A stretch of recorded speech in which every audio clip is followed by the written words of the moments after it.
성도들에게 요구하고 있는 말씀, 권면하는 말씀의 내용은 새로운 생활 방식입니다. 그러니까 우리가 지금까지 살았던 생활 방식이 아니라 새로운 생활 방식을 아주 따뜻하지만 아주 강하고 확고한 어조로 권면을 합니다.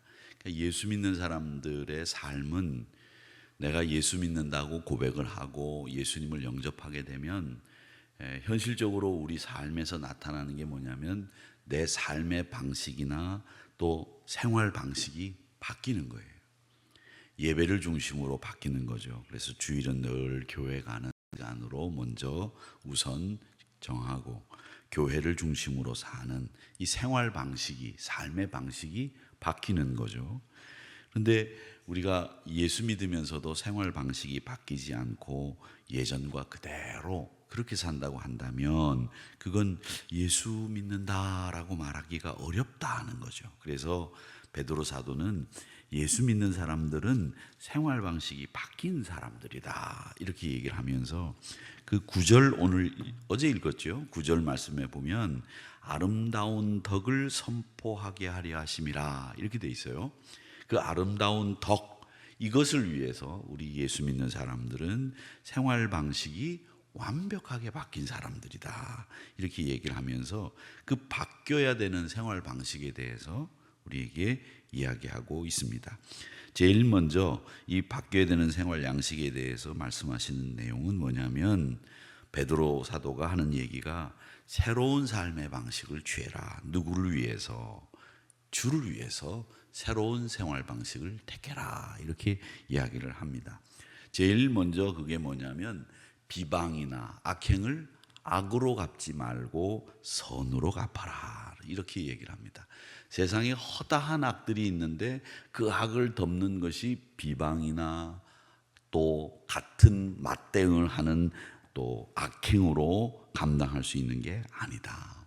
주와 긴밀하게 사귀면서 주님으로 말미암아 악을 선으로 갚아라 이렇게 이야기를 합니다.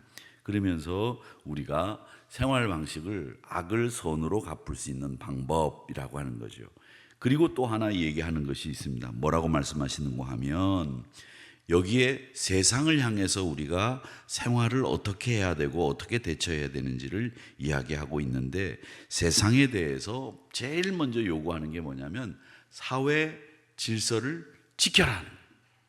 그리고 세상의 제도나 세상이 가지고 있는 권위에 대해서 인정하라는 거예요.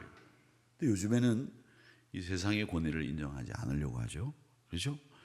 대통령도 어떤 청년들 얘기를 들어보니까 대통령도 대통령이라고 이름을 요즘에는 안 부르더라고요. 그냥 죄송합니다. 이 방송에 이게 나가면 어떻게 하는지 모르지만 대통령을 뭐라고 그러냐면 성렬이가 이렇게 얘기하더라고요. 그래도 윤 대통령이 이렇게 얘기를 해야 이게 맞는 거 아니에요? 저는 생각에 그렇게 배웠어요. 그렇게 했는데 요즘에는 다 말들을 그렇게 해요. 그러니까 교인들도 윤 목사가 이 정도만 해도 괜찮은데 장용이가 이러면 곤란해지는 거예요. 근데 우리가 살고 있는 세상 자체가 다 제도나 권위를 무시하고 있다는 거예요. 여러분 그렇게 하지 마자는 거죠. 믿음의 사람들은 믿음의 사람답게 살아야 되는데 베드로 사도가 우리에게 믿음을 가지고 사는 사람들의 삶의 태도에 대해서 얘기를 하는데 있는 제도를 그리고 권위를 순종하고 인정해라 하는 겁니다. 그러니까 우리가 살고 있는 이 땅에서 신자들은 어떻게 반응해야 되느냐, 그렇게 제도와 권위를 순종하는데 이 이유가 뭐냐면 하나님이 지금까지 이끌어 오신 역사, 하나님이 지금까지 이 세상에 일하신 그 역사하심을 인정한다면 지금 있는 제도나 지금 있는 권위에 대해서 인정하지 않을 수가 없다는 거예요. 그게 오늘 이 말씀에 담겨 있는 내용입니다. 여러분 지금까지 하나님이 이 모든 역사를 그리고 우리는 모든 것을 이끌어 왔다는 것을 인정하지 않습니까?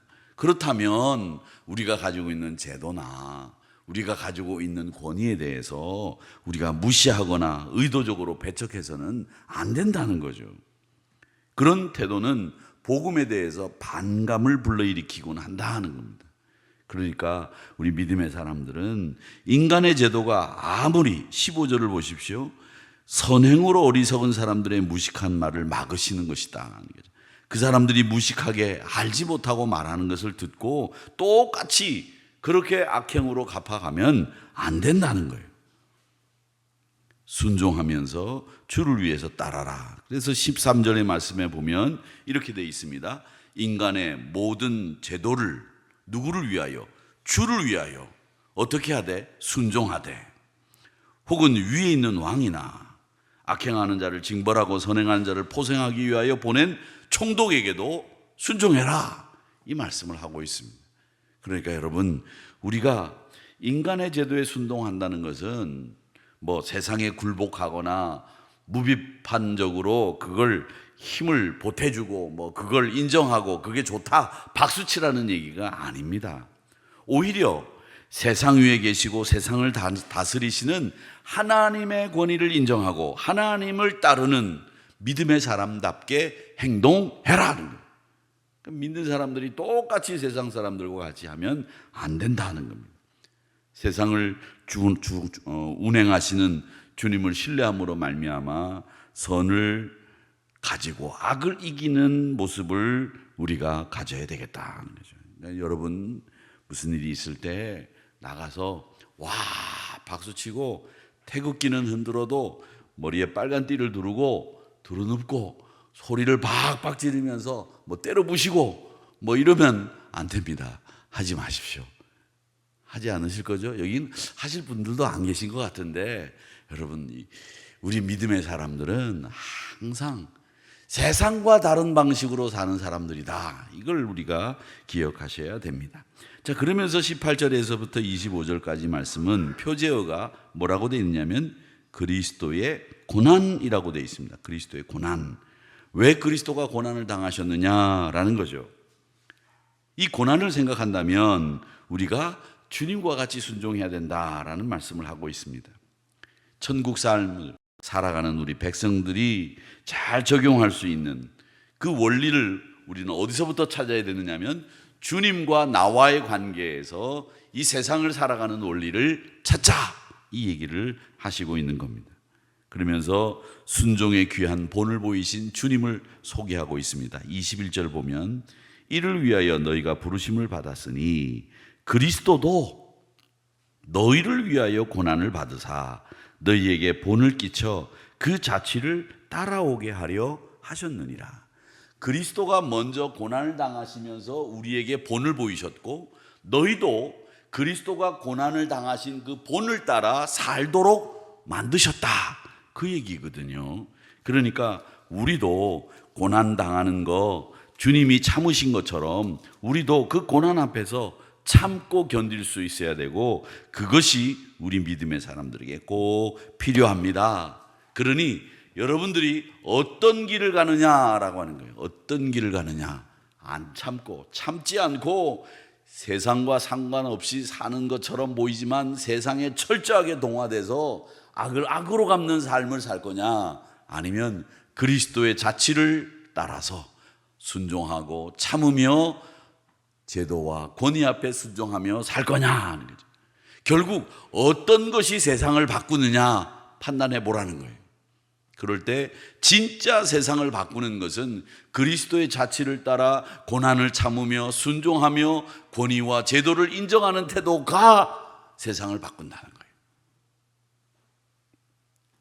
아무리 강남역 앞에 이지용이를 구속해라 막 이렇게 써붙여 놨어요. 그러죠. 또 뭐 어떤 사람들은 이지용을 구속하라고 돼 있고 어떤 사람은 또 대한민국 이름하고 똑같은 조국을 구속하라 막 이렇게 써놨는데 그거 아무리 붙여놓으면 뭐합니까? 그거 구속합니까? 그 다음에 뭐 또 냉동인간을 뭐 냉동고에다가 뭐 사람을 죽여서 뭐 폐기했다는 글자를 그 프랭카드 그거 크게 만들려면 얼마나 들어요? 한 50만 원 정도 들겠죠? 50만 원? 50만 원. 그 50만 원짜리가 그게 한 번에 걸릴 때 한 4-5개씩 걸리면 한 300-400만 원 들어갈 텐데 거는 인건비까지. 어이구, 그 돈이 어디서 나는지 모르겠어요. 누가 주는지.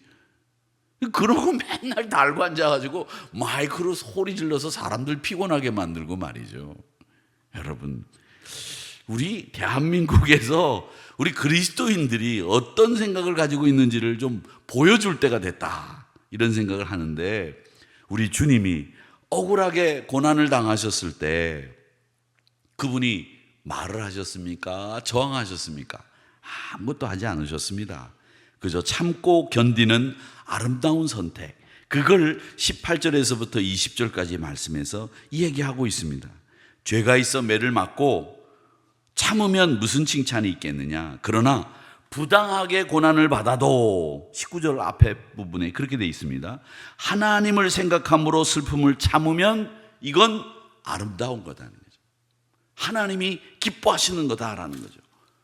부당하게 고난받아도 참으면, 하나님을 생각함으로 참으면 이건 아름다운 겁니다, 이렇게 이야기를 하고 있습니다. 사랑하는 성도 여러분, 이 아름다움을 우리 그리스도인들이 많이 보여주었으면 좋겠습니다. 이 모든 것은 하나님을 전적으로 신뢰하기 때문에 가능한 일이다라는 거죠. 보면 싸우는 사람들이 여기저기 정말 많습니다. 정말 많아요. 예전에는 우리 교단 안에서도, 지방회 안에서도 고발 고소, 지방에도 재판위원회라고 하는 게 있고 총회도 재판위원회라고 하는 게 있어요. 그 재판위원회는 세상 법정과 똑같습니다. 교단법에 의해서 기소위원이 있고 변호위원이 있고 피고가 있고 원고가 있어요. 이번에 총회에서 재판위원회가 소환을 당했어요. 재판위원회가 소환당했다라는 말은 무슨 말이냐면, 세상 말로 얘기하면 탄핵당했다는 거예요. 전원 해고시켜라, 이렇게 결의를 한 게 소환이라는 말을 쓰는 겁니다. 근데 이번에 총회에서 재판위원회가, 여러분들은 제 선거 때문에 신경을 안 쓰셨겠지만 그게 굉장히 중요한 화두였어요. 재판위원회와 헌법연구위원회가 소환당하는 거예요.